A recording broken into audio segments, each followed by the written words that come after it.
হইল কি? আবার ওরা ছিল কি? হইল কি? মাঝখানে ঢুকলো কি? আচ্ছা এবার বুঝতে বুঝে বলেন তো, মজা লাগবে। ওরা ছিল কি? ছিল মানব ইতিহাসের সবচেয়ে খারাপ মানুষ। বলে বুঝলেন কেমনে?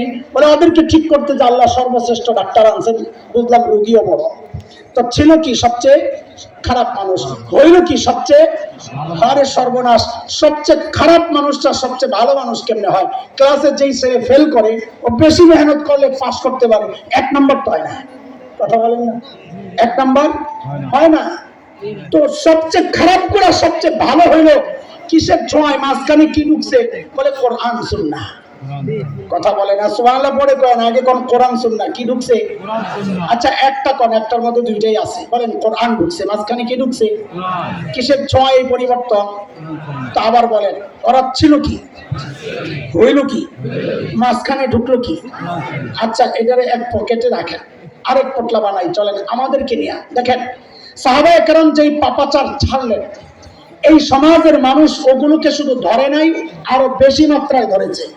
সাহাবায়ে কেরাম 16 লক্ষ কোটি ডলার বিদেশে পাচার করছিল, বর্বররা পাচার করছিল, করে নাই? আমরা তো করছি। ওরা এই 1 মাসের মধ্যে 1600 মানুষে গুলি করে ওই বর্বররা মারছে। বলেন মারছে? আমরা তো মারছি। কাজে আমরা ওদের চেয়ে আরো বেশি বর্বর, কথা ঠিক কিনা? আমরা সাহাবায়ে কেরাম যা ছাড়ছেন আমরা ওগুলারে ধরছি। সাহাবায়ে কেরাম যে কোরআন ধরে সর্বশ্রেষ্ঠ হয়ে গেলেন, আমরা সেই কোরআনকে ছাড়ছি। এটা আমাদের জন্য গর্বের না আফসোসের? তাহলে আমাদের 3 কথা মিলায়া বলেন, বলেন ধরলাম কি? আফসোসের সুরে বলবেন ছাড়লাম কি?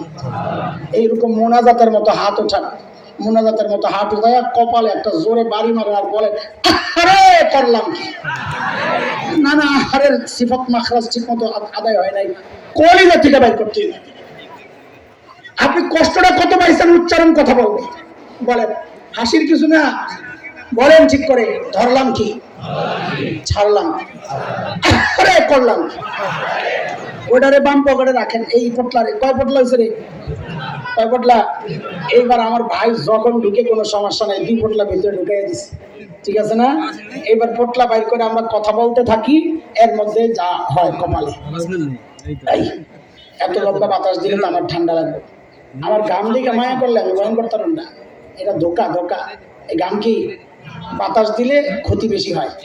বাহ্যিক ভাবে দেখা যায় স্বীকৃতি, ভিতরে গোড়া কাটতে লেগেছে। বুঝে নাই, হুজুরা বুঝছে কি ঠিক আস্তে আস্তে মিনিং করে ঠিক একটা অনেক বুঝা চিন্তা করছে, যেটা বুঝছি এটা কিনা ঠিকঠাক কয় আবার সারে আবার ওইটাই তুই যেটা বুঝছস। বাহ্যিক ভাবে দেখা যায় আমগরে স্বীকৃতি দিয়ে মাশাআল্লাহ মাথায় তুলে লেছে, আসলে গোড়া কাটতে লেছে। বাহ্যিক ভাবে দেখা যায় আমারে বাতাস করতেছে, আসলে আমার ঘাম ভিতরে ঢুকায় আমারে স্থায়ী ভাবে অসুস্থ বানাইতেছে। শোনেন সুযোগ পাইলে মারি আর কি করবো।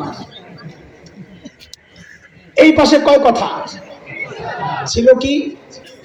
হইল কি? মাঝখানে একজন সাহাবীর ছোট্ট একটা গল্প শোনাই আপনাদের।